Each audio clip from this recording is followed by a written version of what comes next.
November the 14th, 1916.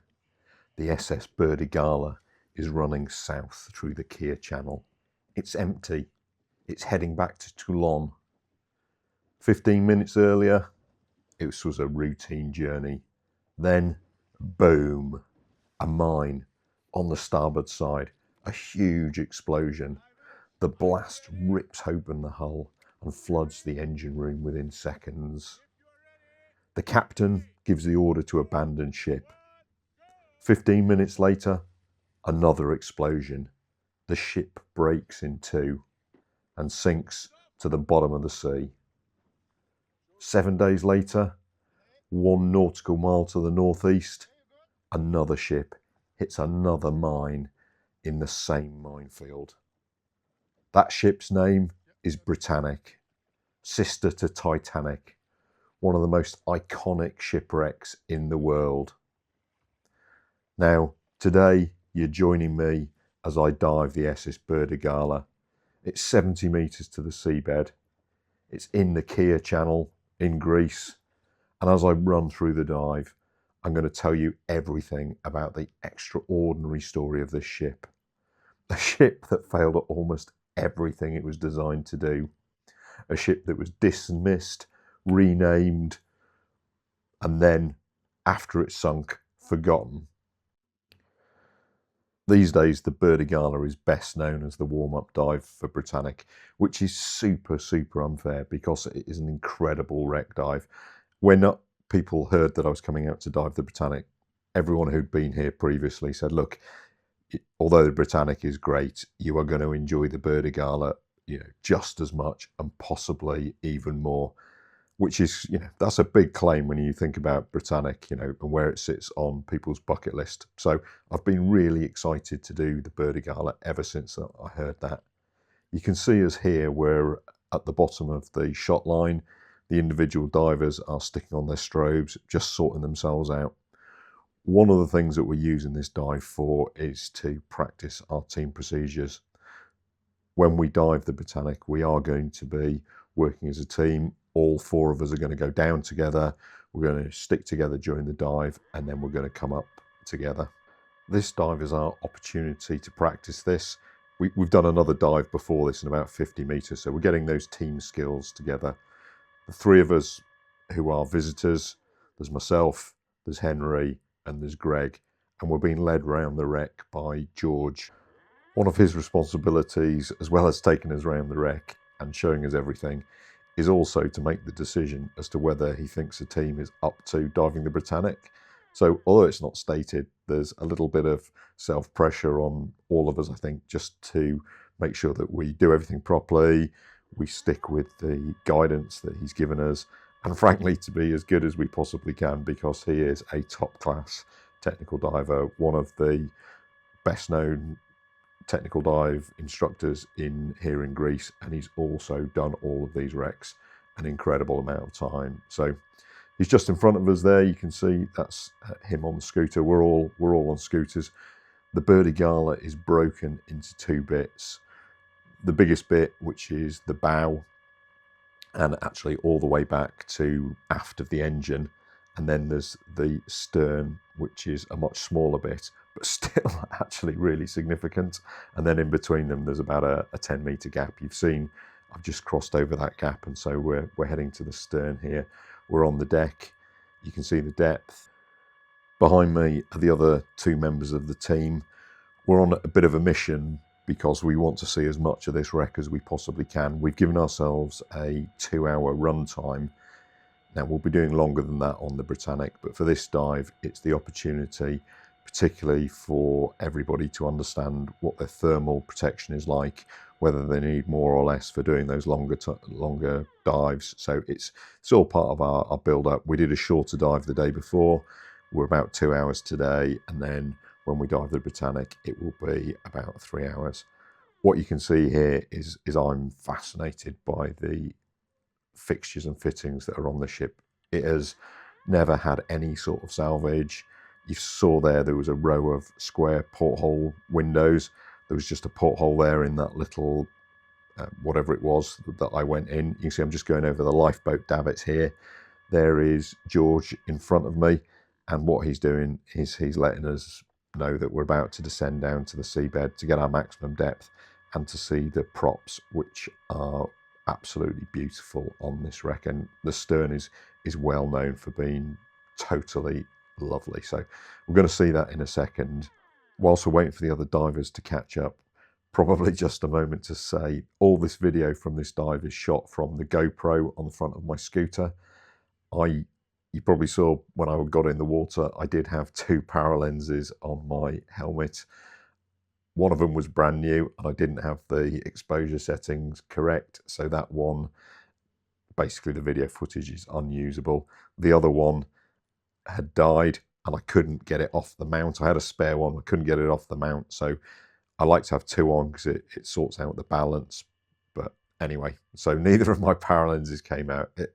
Really, really frustrating. But the good news is I've got some fairly decent GoPro footage. I've also got some footage from Henry, who is the diver who's just gone to my right. You might be wondering what was just going on there. So Greg, who's the diver in the red dry suit, had managed to, I don't know how, get the part of the leash from his scooter wrapped around part of his equipment. I think his O2 cylinder, so it was really uncomfortable for him to scooter. The good news is that George sorted him out there, and as you can see, Greg is all good now, and he's cracking on. One of the many interesting things about this dive is we've got a real variety of equipment. So you can see Greg in front of me there. He's got effectively side mount with a chest mounted rebreather. It is his own rebreather. So Greg is the owner of Scubatron. He has designed, manufactures and sells the GBM chest mount rebreather, which is what he's diving and is also what Henry is diving as well. We'll probably see him in a bit. I had the opportunity to have a go with one of those the day after this, actually. It was an absolutely incredible experience. I'm going to put together a video explaining all about that, but that's for another moment. So Greg is diving it in that side mount configuration. Henry, we'll see in a bit, has got the same rebreather, is diving it with a twin set. Now, here you go. You see I've come off the side of the wreck here, and the reason I've done that is I just want to get the scale, and also so you can see all the divers. The one in front there, that's George, he's our guide. You can see Greg there with the orange fins on, and then just behind him, there we go, there's Henry. You can see him, he's got those big twin 12s, the doubles. I think the other bit of video there, it's great to see the divers. Also shows how fantastic the visibility was, even down here where we're nearly 70 meters. You can start to see the props coming out of the gloom there.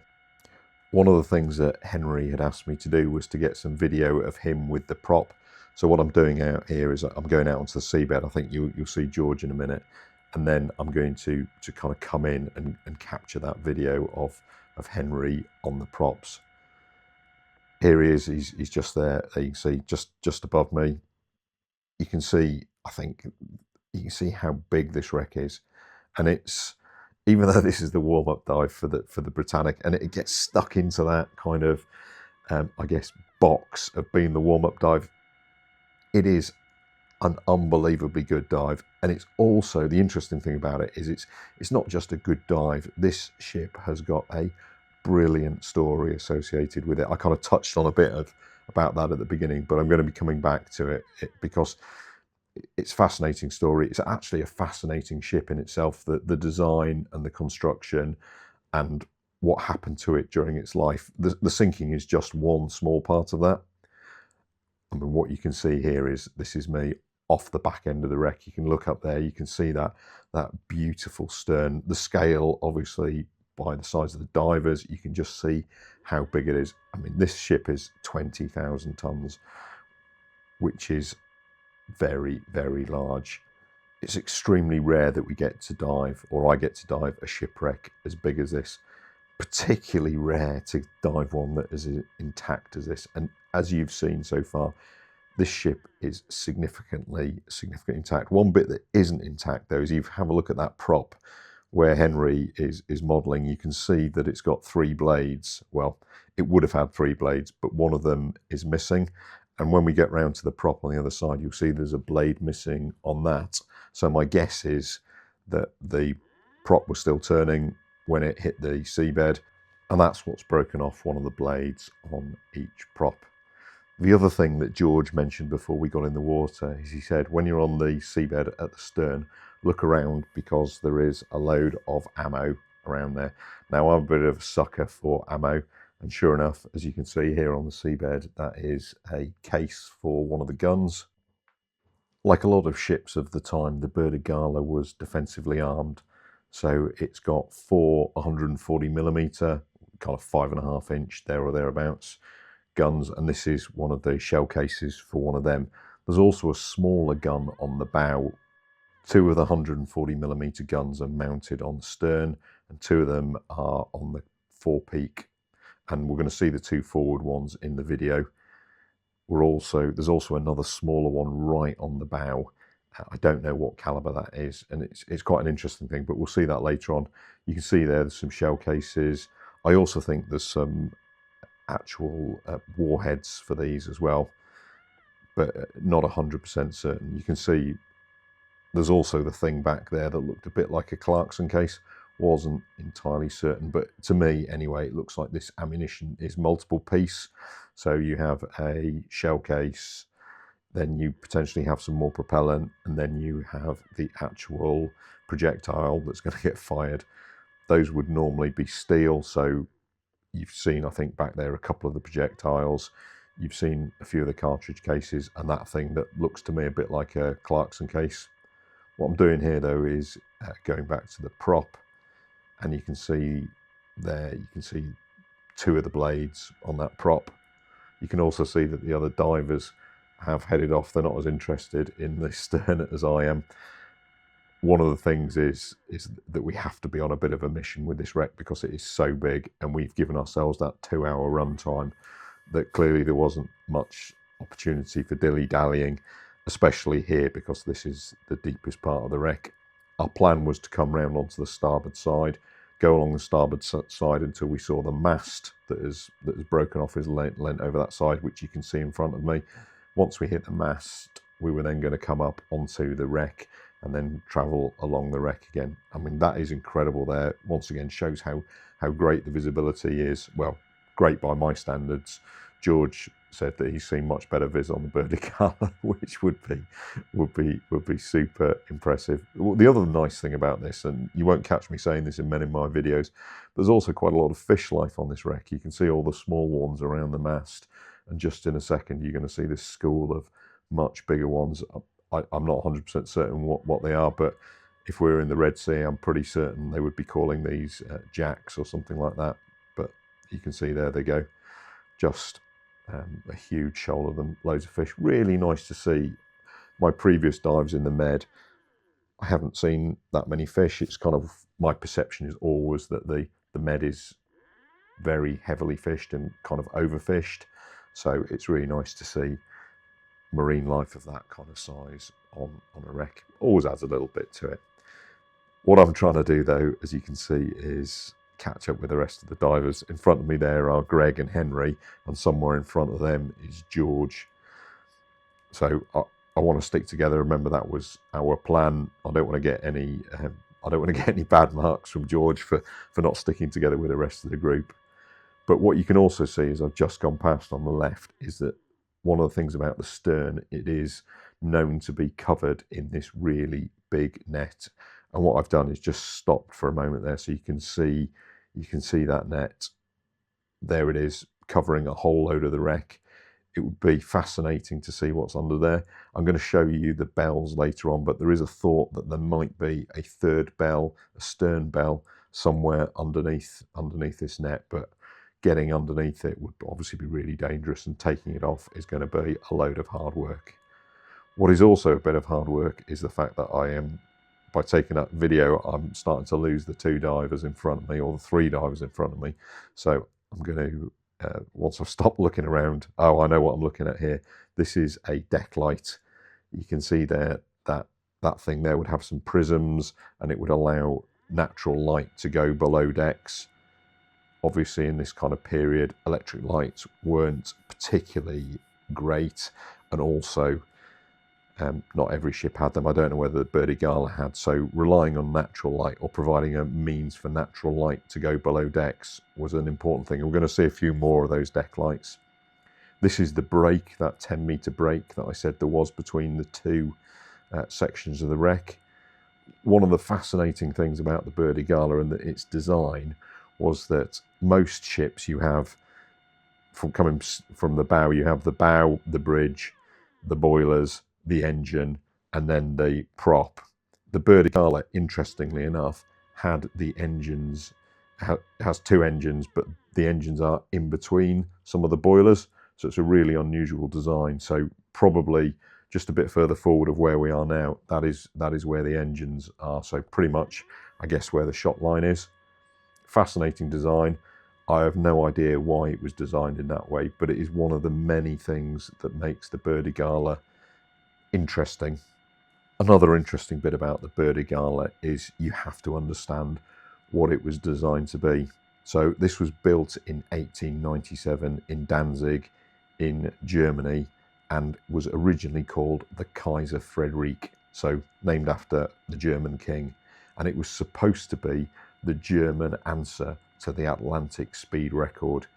The shipyard was contracted to build a ship that would do 22.5 knots. So it would be able to get across the Atlantic in 6 days and therefore get the blue ribbon, the famous, not real trophy for the fastest crossing of the Atlantic. Now, it never got past 20 knots. And that may be I guess the requirement to hit that speed may be why it was built in the way it was built. I don't really know. Just going back to the dive here, this here is just, I'm just going underneath the bridge. Now we're going to come back to the bridge in a minute.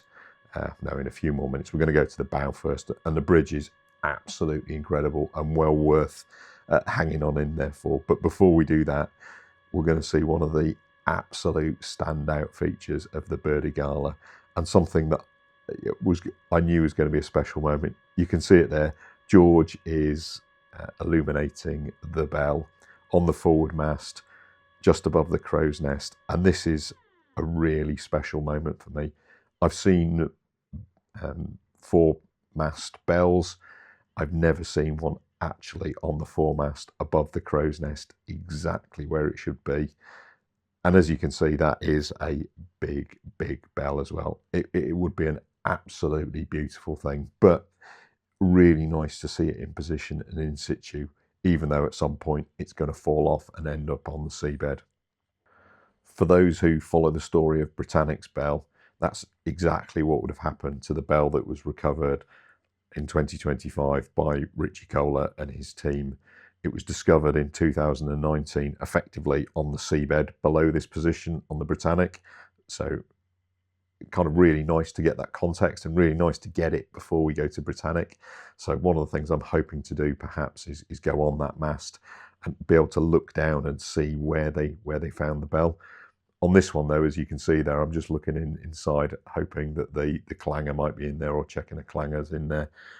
Henry has just come into shot there, taking a bit of video for me, and you can see further out there is Greg. All of us just admiring this really special moment when we see the ship's bell, or one of the ship's bells, because there is another one to come. Unfortunately, we can't hang around. George is cracking the whip. We need to see, or try and see, as much of this massive ship as we possibly can. And I know that the best bit is coming at the end, which is that we're going to go up on the bridge. I heard all about the bridge. I've seen all the photos. It's something that I am very much looking forward to. First of all, though, we've got to get to the bow. And as we head forward, we're going to see one of the guns. I promised you those earlier on. There's George. And then just to my right here, that is one of the 140mm guns.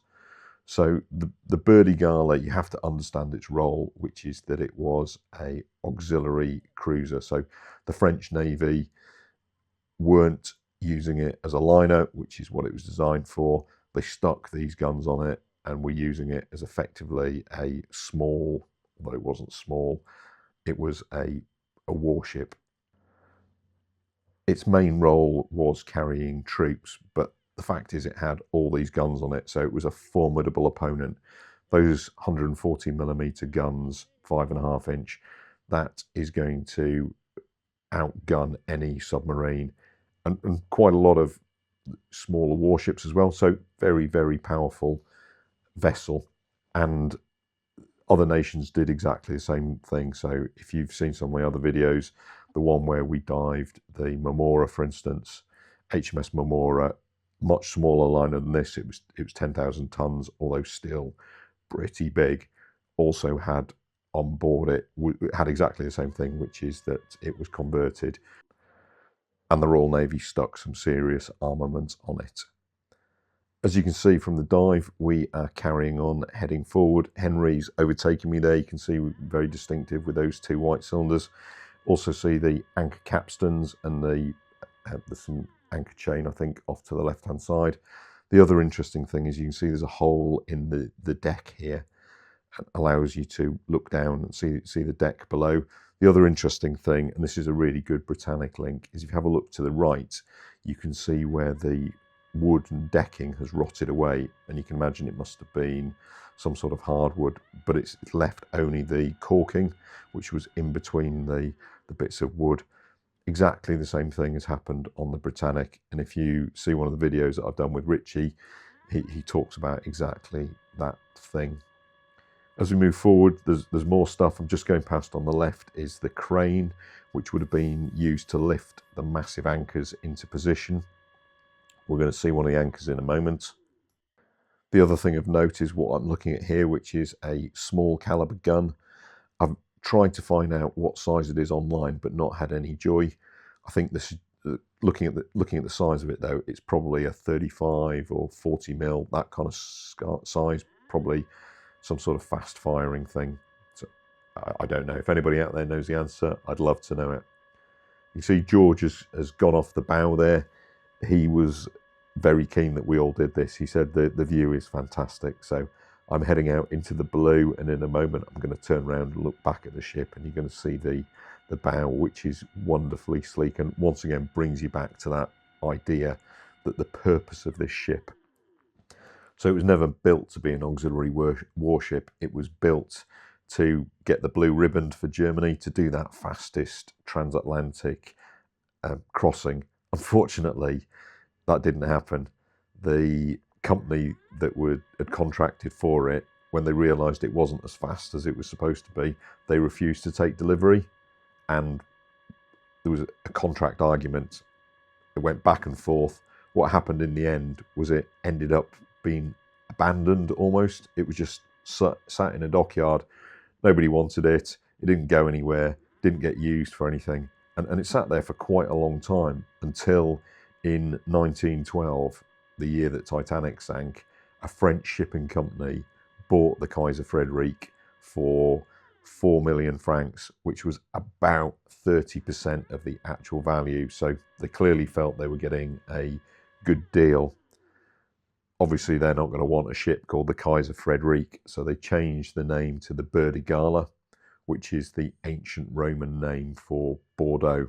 And then in the next 3 years, it ran all sorts of shipping routes in the Mediterranean, taking passengers backwards and forwards. But in 1915, like all navies, the French Navy needed extra ships, and they requisitioned the Burdigala. They stuck those guns on it, the 440mm guns, whatever the one is on the bow, and turned this liner that was kind of nobody really wanted into an auxiliary warship. And they used it for carrying troops around in the Mediterranean, including from Toulon to Thessaloniki. The ship that couldn't do anything right was now a weapons platform in the middle of a world war. That's looking at that gun again, and you can see just to the right hand side, that is the anchor crane that I've mentioned about. You can also see the massive chains that are running along the deck here, and then as we start heading back down the deck, you can see the anchor capstans there again. So for me, I've dived loads of ships where you see all of this sort of stuff. What is really rare is to see them actually in situ. In fact, really rare. I'm not even sure that I've dived a wreck this big, this intact, with everything exactly where it should be. So absolutely fascinating, and a brilliant thing for me to do. You can just see I'm just coming up onto the second gun. This one is the one on the port side, and as you can see, rather than aiming forward, it's aimed off to the side. You can see one of the wheels there. I'm not sure whether that's a traverse wheel or the elevation, and then all the other stuff is on there. I think the sights are still on there. Absolutely incredible. There's Henry. He's coming past. Just seeing George in front of us. You know, once again, he wants us to see everything, but at the same time, he's got that responsibility of making sure that we hit that 2-hour dive time, and therefore he's keeping us moving forward. And the reason he keeps us moving forward is because there is so much to see on this wreck. One dive, nowhere near enough. I really hope that we'll get the opportunity to dive it again on this trip. What you can see there is George has stuck his camera on a lamp, paraffin lamp. Henry's coming in to get some video of it. Now, clearly, that lamp wasn't there when the ship sank, so somebody's moved it and stuck it there. And what you're going to see in a second is that beneath it is the lamp locker, and there is a whole load more lamps in there. Once again, I've seen lamps on ships. I've seen lamp lockers before. Normally, they're crushed and broken and things are spilling out or whatever. So absolutely incredible, as you can see here, to be able to look down on top of it through the deck and see all those brass objects in there. That they look absolutely wonderful. Now, for me, I know that the Greeks have protected this wreck and they've made it absolutely wonderful, and it is a beautiful thing. It's fantastic to see these things in here, but the material these are made out of is relatively thin.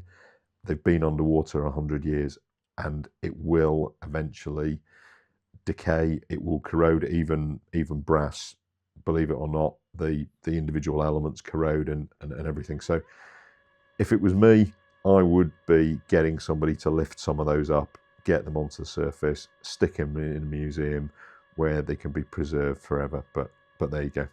Now, just to my left there, you've probably seen that there looks like a skylight, and potentially that would have been into, I guess, a dining area or something like that.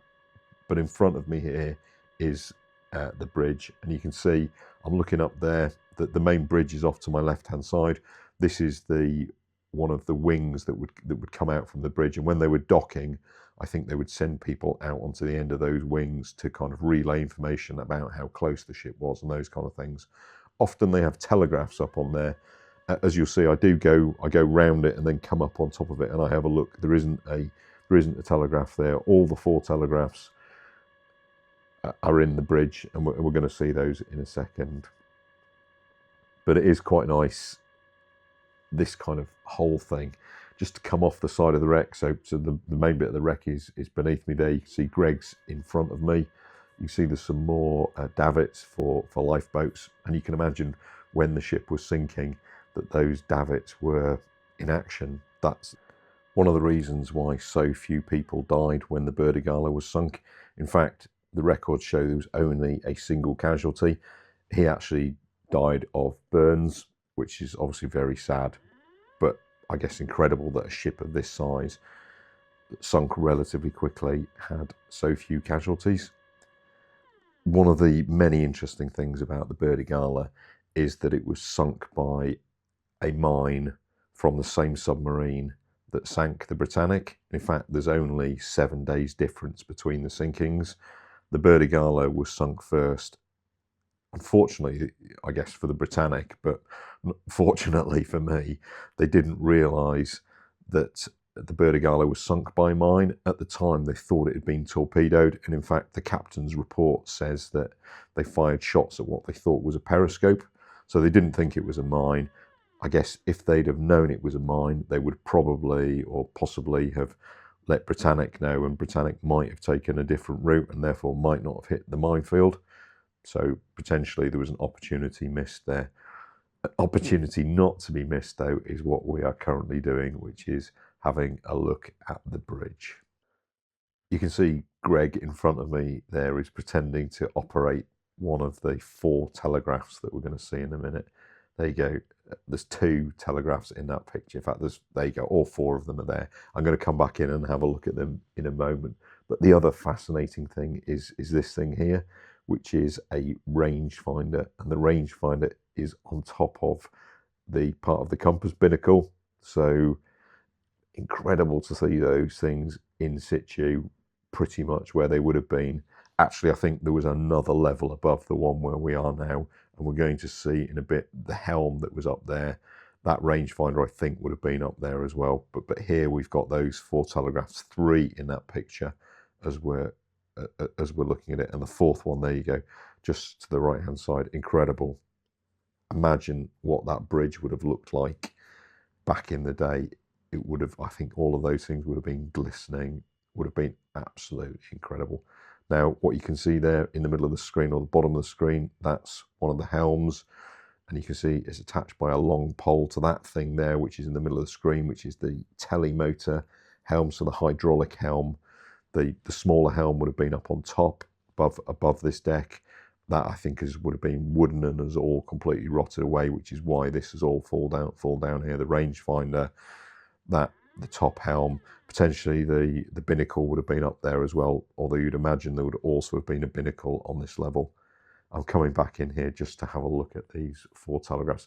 There's a whole load of other stuff around here as well. There's things that look to me like potentially bells, maybe they were telephones or some sort of communication device. You can see one just to the bottom left of the telegraph just going out of shot.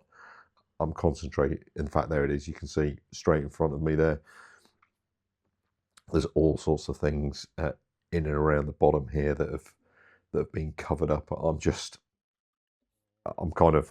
a bit awestruck at this moment to see all this stuff like this. So unusual. People tell me you get this in Truck Lagoon. I've not been to Truck. I don't believe that you get liners of this quality and this size in Truck Lagoon there. You might get merchant ships, yeah, fine, which will have some of this sort of stuff, but not the quality and the quantity that we're currently looking at here. So if somebody out there knows a wreck that is a liner wreck like the Burdigala that is in this good a condition, I'd be really fascinated to hear about it. But I think it's pretty unique.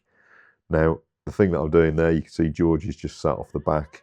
I'm very keen to know where the bell is and the second bell is, and as you can see, he's just pointing it out to me there. It's not really where I was expecting it to be. I would have expected the second bell to be much closer to the bridge gear, so those telegraphs and stuff. So I'm not entirely sure why it's ended up down here, but there's no doubt it is the bell. That's not in any dispute. You can see it there, balanced precariously on the lip of that bit of rusted plate. Potentially it's been held on by its hanger, but I also suspect that at some point that bell is going to fall into the bowels of the ship through that big hole and will end up several decks down. So that will be a great loss when that happens. But it's the reality. All these ships, they're not static. They're not museums. They are things that are going through the gradual process of decay.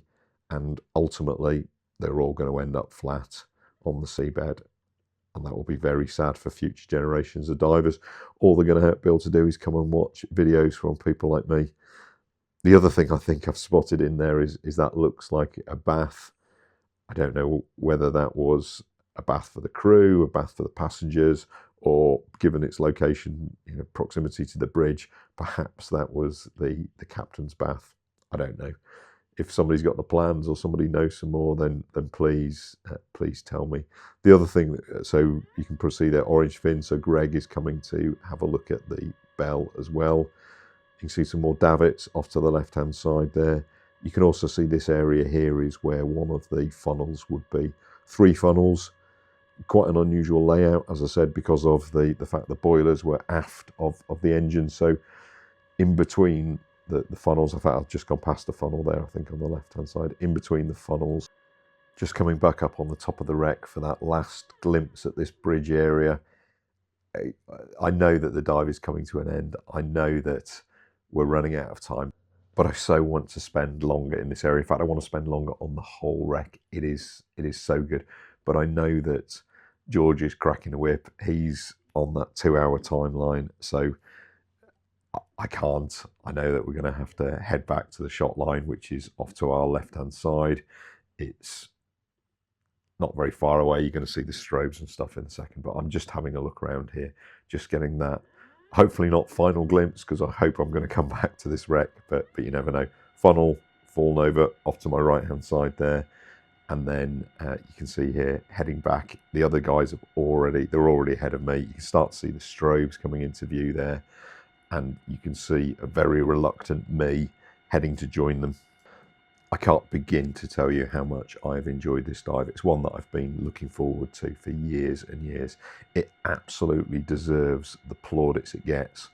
What it doesn't get is enough plaudits, because this is a world-class dive. It is so good. I'll tell you what is so good as well. You can see the strobes there. You ever want an indication of why strobes are good, this shows you there. You see mine are the two at the bottom, my kind of classic double strobes, and then there's a few of the other guys. So I'm gonna take those off, and then it's the beginning of the ascent, which is sad, but hey, that's the way it is. With this kind of diving, you have to be disciplined. If you say you're going to do something, you have to stick to it, especially 4 people in a team. That's not the easiest thing in the world. As an individual, you have to be disciplined. You have to do what the group has agreed. And you've probably seen that there's a couple of occasions on this video where I've kind of hung back, and I guess if I'm being a bit self-critical on myself, I probably shouldn't have done that. I should have probably made more of an effort to stick it a bit closer. Greg's just removing his strobe from the shot line. It's not something he does all the time. I think this is a bit of a jury-rigged thing, so he's finding it a little bit more challenging. I think this might have been the first time he's done it for a long time. George is going to come in and help him there, but while that's going on, I'm just looking up the line. There you can see Henry, and that's the route to home. Going to spend several hours looking at that line, and this is it. This is on a bit further on. Theirs is on deco stops. Well, that's Henry's video. He's taking a bit of a video of himself, and you can see it looks pretty good in that GBM chest mount rebreather with his twins on the back. He's also got that lovely head-up display, which is the new one by Halcyon. There you go, just a bit of a photo bomb. I've just appeared in the background to try and make sure I get in there. You probably see the bubbles there from one of the support divers over there. That's George, looking very cool. There isn't much current. We're very lucky. There's Henry looking down at me. You can see I've got my dive Volk, and I think I was taking photos or watching some video or something like that. But we were really lucky not to get the current that sometimes plagues this area. There's Greg. He's obviously a bit further ahead on the deco stops than the rest of us. And right, I think, oh yeah, out in the blue there, that's the support diver with George. And this is the surface. That's me, just arrived. Obviously chuffed to anything. Done the Burdigala, brilliant wreck, one I've been looking forward to for so long. And behind me there you can see the chase boat, which is if a diver comes off the trapeze or the system and gets swept away by the current, need someone to pick them up. You probably also see I'm just starting to take off my scooter there, so that'll be the first thing that gets out of the water. But yeah, Burdigala, absolutely stunning, world-class dive. I'm so pleased to have done it. It's something I enjoyed a lot. I'm really hopeful that I'm going to get the opportunity to dive it again. There's so much more to see down there. I mean, I could probably spend the entire trip out here diving the Burdigala, to be honest. But anyway, there we go. Next one, fingers crossed, will be the Britannic. I hope you've enjoyed this video as always. Please do all the usual sort of stuff, like, leave us a comment, and of course, tell other people about it. But for now, I'm Dom Robinson, Deep Wreck Diver. I'll look forward to seeing you on the next one.